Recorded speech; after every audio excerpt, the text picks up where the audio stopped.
আসসালামু আলাইকুম। কেমন আছেন সবাই? আশা করি সবাই ভালো আছেন। আহ, চেয়েছিলাম না এই ব্যাপারটা নিয়ে আপনাদের মধ্যে ভিডিও নিয়ে আসার, তারপরেও নিয়ে আসলাম। আহ, চুপ করে থাকতে পারলাম না। আমরা আসলে বাঙালি জাতি হিসাবে কেমন রে ভাই? এত নির্লজ্জ, এত বেহায়া কেন? আমাদের কি মানে মনুষ্যত্ব বোধ বলে কোনো কিছু নাই? কখনো হবে না আমাদের মনুষ্যত্ব? কোনো ট্র্যাজেডি বা দুর্যোগ এলেই কি আমরা মানে কেমন ব্যবসায়ী আমরা? মানে আমরা সুযোগের আশায় বসে থাকি সব সময়।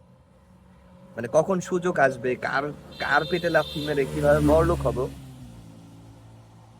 বন্যা আসলেই দূর দূরান্ত থেকে মানুষ যায় আপনার, যারা বন্যা কবলিত তাদেরকে সাহায্য করতে।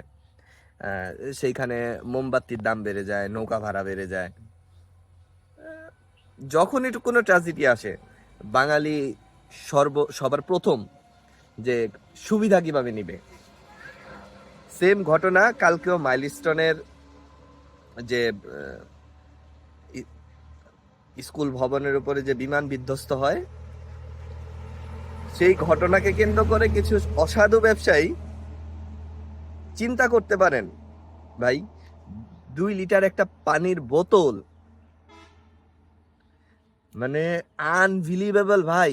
2 লিটার একটা পানির বোতল কিভাবে 600 টাকা হয় আপনি চিন্তা করে দেখতে পারেন।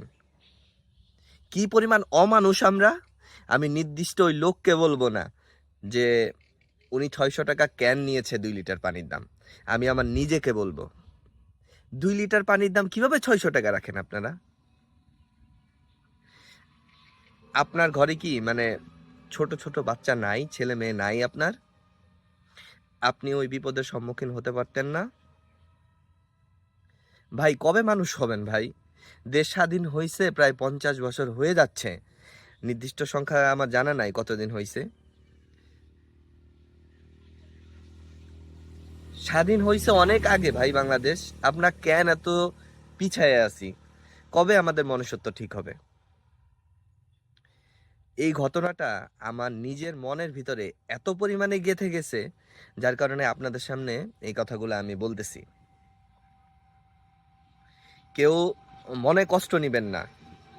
আমরা বাঙালি হিসাবে একটু সভ্য না, খুবই অসভ্য এবং নির্লজ্জ জাতি। লজ্জা হওয়া দরকার, লজ্জা।